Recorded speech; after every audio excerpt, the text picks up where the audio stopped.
अस्सलाम वालेकुम। आप देख रहे हैं स्पोर्ट्स इनसाइड विद तलाल डार। और आप में से बहुत लोग जो हैं कमेंट्स के अंदर ये फरमाइश कर रहे थे कि लेफ्टिनेंट कर्नल मोहम्मद आसिफ डार साहब से रेसलिंग के बारे में बात की जाए, क्योंकि ये ख़ुद भी नेशनल चैम्पियन रहे हैं पाकिस्तान के रेसलिंग में और पाकिस्तान की तरफ से वर्ल्ड मिलिट्री ओलंपिक्स में भी मेडल जीत चुके हैं। इसके साथ साथ ये टेनिस में भी चैम्पियन रहे हुए हैं ITF के।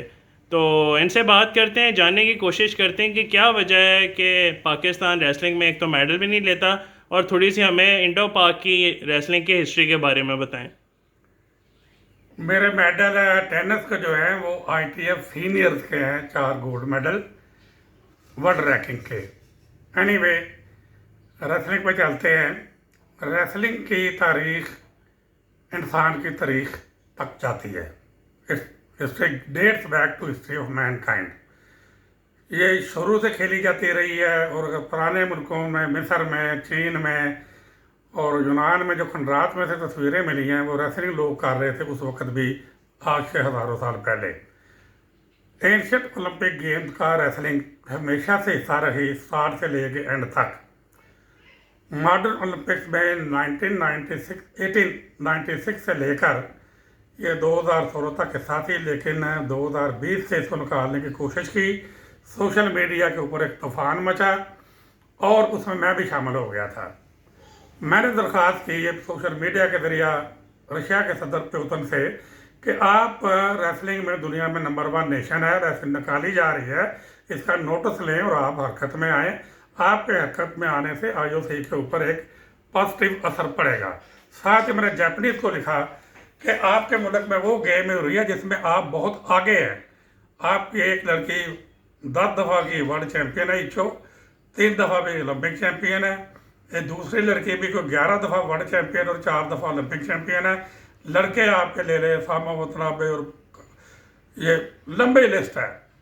उन्होंने भी हरकत में आया और उसको 2020 के ओलंपिक खेलों में इसको शामिल किया गया।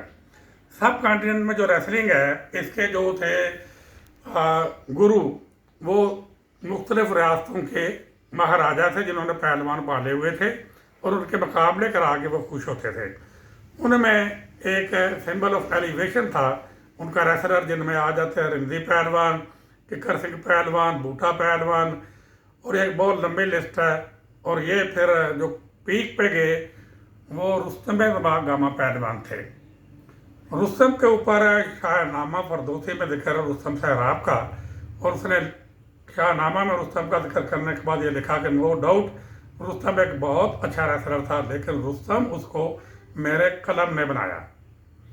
मैंने उसके ऊपर एक आर्टिकल लिखा था 69 में कि फरदौसी ने यह मदा ख़राब कर दिया ये लिख के तो उसको रुस्तम मेरे कलम ने बनाया था। बरे सगीर पाको हिंद ने एक रुस्तम पैदा किया जो किसी के ज़ोरे कलम का नहीं, अपने ज़ोरे बाजू से रुस्तम ज़मा बना था, और वो था रुस्तम ज़मा गामा पहलवान। ये टाइटल उसने 1910 में वेम्बले स्टेडियम लंदन में हासिल किया बिस्को को गिरा कर। वो लगातार फिर सब कॉन्टिनेंट में रुस्तम हिंद भी रहा और रुस्तम ज़मा भी था।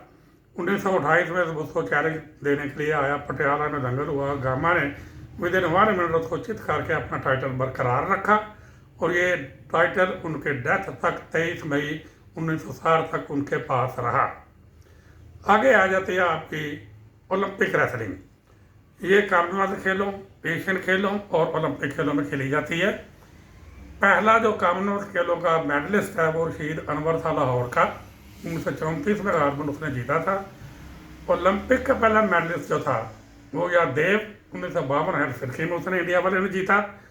और एशिया का पहला गोल्ड मेडल एशियन गेम का रेसलर दीन मोहम्मद के गले में डाला गया।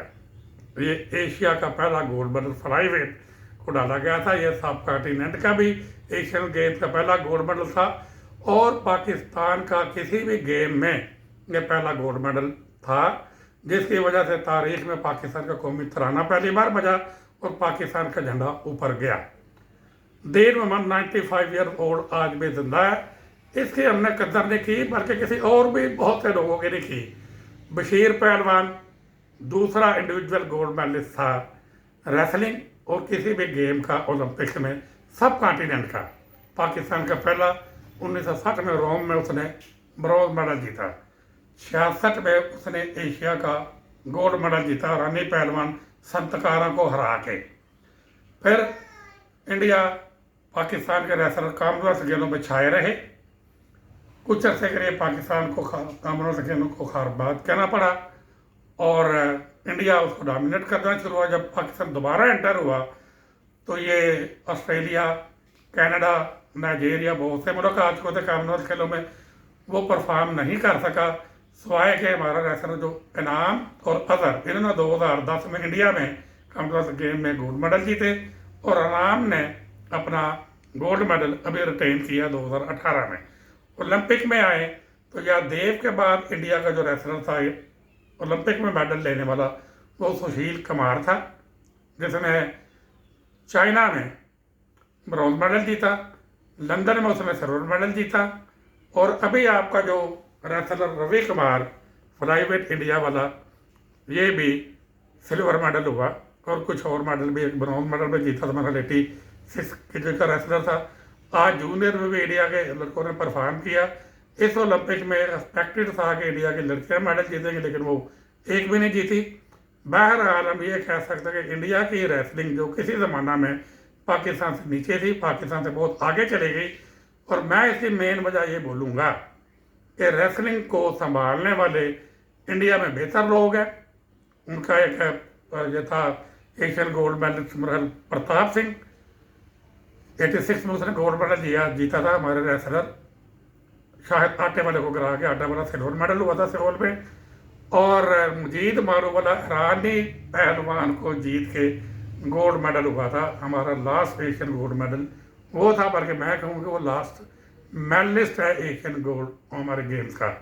मजीद उसके बाद पाकिस्तान एशियन गेम में कोई मेडल नहीं जीता। मैं ये जो नई वेव चली हुई है पाकिस्तान में कि पीओ को चेंज किया जाए, फेडरेशनों के ऊपर नज़र मार लीजिए जिन्होंने बहुत ज़्यादा जायज राइडिंग करवा ली है। मैं दरख्वास्त करूँगा कंसर्न अथॉरिटीज़ के, मुझे नहीं, मुझे किसी चीज़ की हवस नहीं है। खेलों को टेक्निकल हाथों में दें, सिंसियर लोगों के हाथों में दें और हार्ड वर्किंग लोगों को दें जिनको फ़ख्र हो रेसलिंग पे।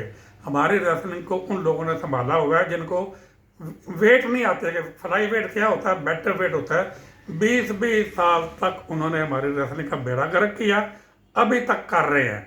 तो मेरी गवर्नमेंट से पुरजोर अपील है कि जब ये आप चीज़ें सेट करेंगे तो रेसलिंग का निज़ाम भी बेहतर करें ताकि हम दोबारा वहाँ जाए जिधर हम थे। जी आपका बहुत बहुत शुक्रिया। हमारे बहुत से व्यूअर्स को बिल्कुल पाकिस्तान और इंडिया की रेसलिंग की हिस्ट्री का भी एक लेसन मिल गया होगा और पाकिस्तान की रेसलिंग में इतना बुरा हाल क्यों है इसके बारे में भी पता चल गया होगा। तो आप सबका बहुत बहुत शुक्रिया जिन्होंने वीडियो देखी और हमारे चैनल को लाइक, सब्सक्राइब और शेयर ज़रूर कीजिएगा। अगली वीडियो में आपसे फिर मुलाकात होगी, तब तक अपना ख्याल रखिए। अल्लाह हाफ़िज़।